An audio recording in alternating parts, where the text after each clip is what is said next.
Todos hemos oído y visto esta semana la sentencia del Tribunal Supremo en el caso contra el fiscal general del Estado en España. Si quieres saber cuál ha sido y qué ha pasado, quédate porque este vídeo te interesa, así que ¡vamos allá!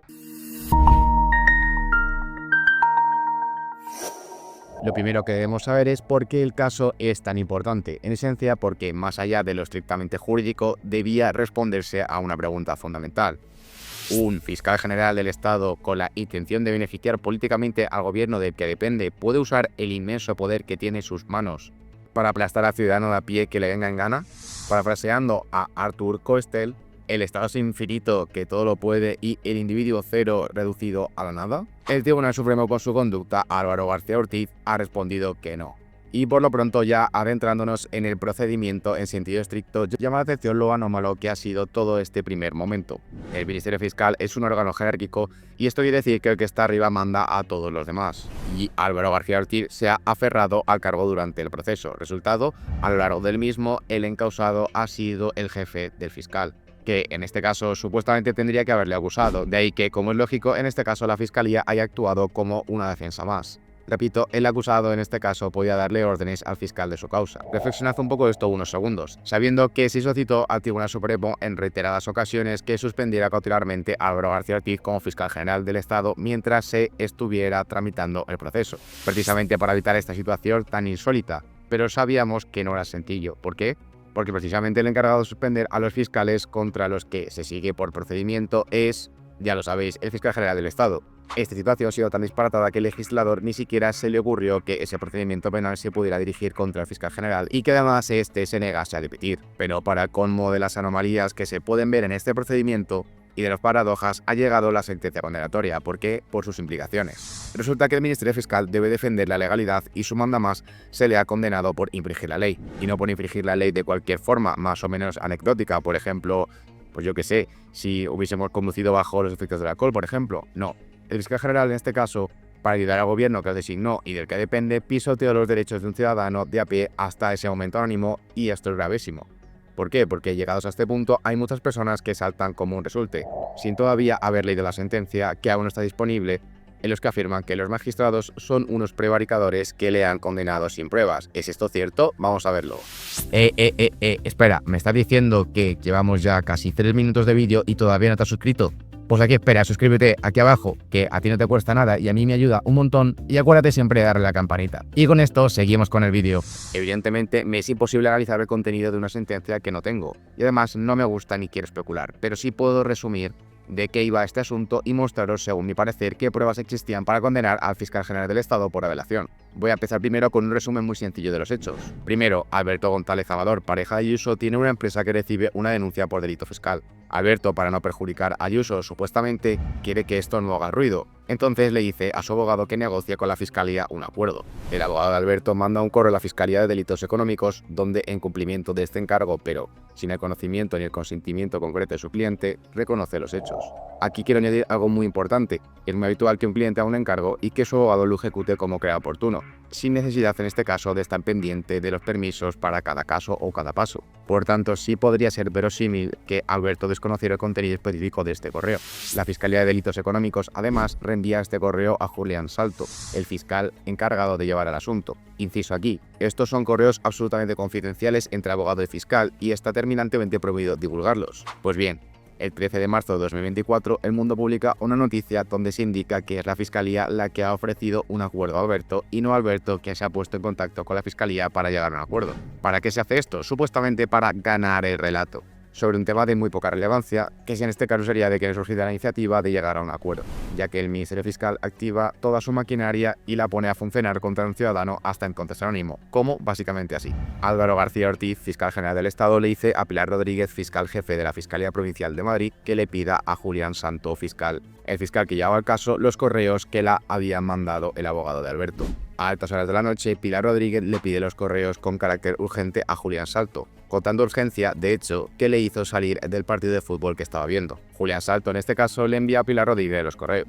Pilar Rodríguez posteriormente le envía a Álvaro García Ortiz los correos, concretamente a su cuenta de Gmail personal, porque él se lo pide.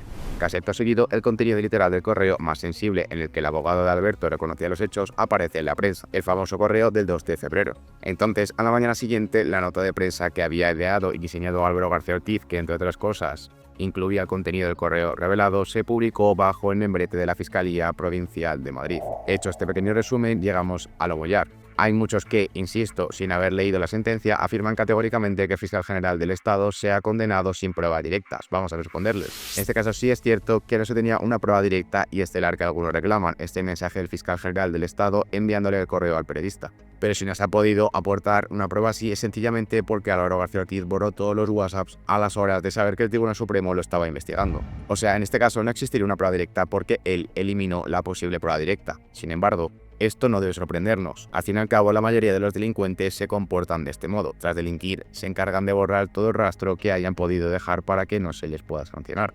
Precisamente por eso se permiten las condenas basadas en indicios. Si no, casi todos los delitos quedarían impunes. Sería facilísimo escapar de la justicia. Entonces me gustaría aclarar algo. Esto no es algo excepcional que ahora el Tribunal Supremo se haya sacado de la manga, ya que en muchísimas ocasiones, y casi siempre, las condenas se basarían en pruebas indiciarias. Y no por ello son menos concluyentes, porque una sentencia basada en indicios puede y suele ser solidísima. ¿Y qué indicios habría en este caso? Pues vamos a mencionar solamente algunos de ellos, y los que yo creo que serían los más importantes en este caso. El primero que tendríamos es que a altas horas de la noche, primero, movió cielo, mar y tierra para conseguir todos los correos. Segundo, comenzó a preparar una nota de prensa que incluía su contenido con la intención de que se publicase a primera hora de la mañana del día siguiente. ¿Para qué? Para ganar supuestamente el relato.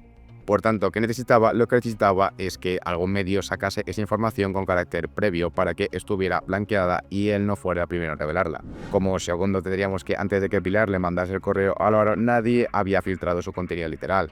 Y casualmente, justo después de que Álvaro recibiera todos los correos, se filtra el contenido literal de uno de ellos, siendo este el más delicado. Siendo que además el correo no lo filtra cualquier periodista, sino precisamente Miguel Ángel Campos de la SER, alguien que esa noche tuvo un contacto muy estrecho, estrechísimo con el fiscal general del Estado. ¿Por qué? Porque esa misma noche, antes de la filtración, habló telefónicamente con Álvaro García Ortiz, tal y como la AUCO declaró en el juicio. Y algo que quiero que quede claro es que esta llamada, según indica la AUCO, tuvo un contenido real y no fue una mera llamada sin atender.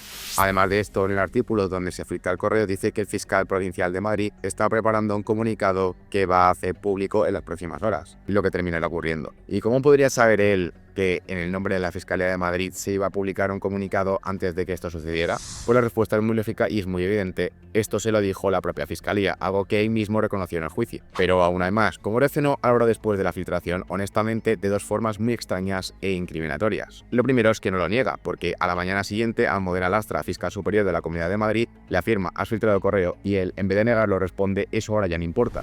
Y la segunda y más incriminatoria de todas es borrarlo todo, porque a las horas de saber, como ya hemos dicho, que el Tribunal Supremo le iba a investigar, borró todos los WhatsApp. Además, destruyó, siendo estas sus palabras literales, ese móvil para cambiar de terminal y eliminó todo lo relacionado con su correo electrónico. De hecho, lo borró tan bien que fue imposible recuperar esa información.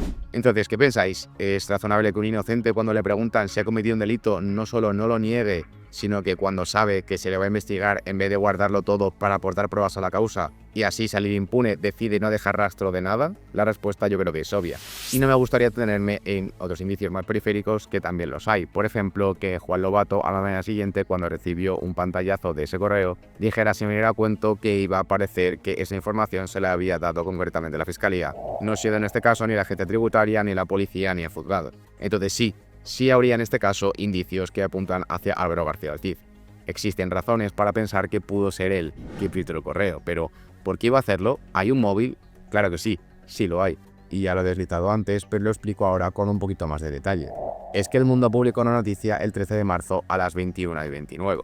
A modo de respuesta frente a esta noticia y con la intención de ganar el relato con propósitos políticos, el acusado inició un intercambio frenético de comunicaciones a altas horas de la noche. Una vez tuvo los correos en su poder, Álvaro García Ortiz, como autor intelectual, y Mar Edo comenzaron a redactar una nota de prensa en la que se incluía su contenido, especialmente el del 2 de febrero. La intención en este caso era publicar esa nota del 14 de marzo a primera hora de la mañana, que es cuando suelen darse las exclusivas. ¿Para qué? Para ganar el título matinal y que se impusiera el relato que él quería imponer. Y esto son solo elucubraciones mías, porque yo creo que el condenado metía prisa con la nota porque de lo contrario iba a perder este relato. Entonces, a la vista de los datos sensibles contenidos en ellos, era necesario que alguien hubiera filtrado previamente el contenido de los correos para que se puedan incluir en la nota sin consecuencias penales. Y con tal fin, y hasta ahí en móvil, el correo de 2 de febrero se filtró para blanquearlo. Me gustaría daros también un último recordatorio porque, como sabéis, Álvaro García Ortiz trató en este caso de desmarcarse de la nota haciendo que la publicase no la Fiscalía General del Estado, sino por su parte la Fiscalía Provincial de Madrid, lo que viene siendo un indicio más. En este caso entonces tendríamos indicios sólidos y un móvil obvio. ¿Qué hizo esto? No hizo nada más que acorralar a Álvaro García Ortiz, pues permite pensar con mucho fundamento que él fue el autor de la filtración. Por tanto, la defensa en una tesitura semejante, si quería solución, tenía que ofrecer una alternativa razonable y recalco en este caso razonable, es decir, basada en razones, no basada en echarle a la imaginación al asunto y empezar a apuntar con el dedo a posibles sospechosos sin ningún motivo ni peso. ¿Lo consiguió en este caso? No. Es más, son tantas las hipótesis aleatorias que ha barajado a lo largo de la causa que, a día de hoy, sinceramente, sigo sin saber cuál era su propuesta. Una de las cosas que se han dicho que podría haber sido la mujer de la limpieza, y esto no es broma. También Almudena Lastra dijo que podría ser cualquiera de los fiscales contenidos en una lista de 500, plagada por cierto de fiscales fallecidos, jubilados o adscritos a otras áreas. Además de ciertos periodistas que iban saltando de una tesis a otra sin ningún rumbo ni criterio. Aquí me gustaría hacer también un pequeño inciso, porque es paradójico que Álvaro García Ortiz sostenga que su deseo siempre ha sido de proteger el prestigio de la Fiscalía y simultáneamente deje caer que cualquier fiscal de una lista de 500 pudo haber sido el autor del delito. Desde luego, esto no es algo que deje a la institución en muy buen lugar a mi parecer. En definitiva, yo creo que una cosa está clara, ninguno de esos sospechosos alternativos tenía credibilidad. Además de esto, tampoco a altas horas de la noche estaban moviendo cielo, mar y tierra para conseguir el famoso correo o preparando una nota de prensa que incluía su contenido con la intención de publicarla a primera hora de la mañana siguiente o incluso necesitaba que alguien le filtrara antes que él. O tuvo el correo y justo después se filtró, o un periodista que esa noche habló con él por teléfono y sabía cosas que solo la Fiscalía le había dicho, posteriormente publicó la nota de prensa.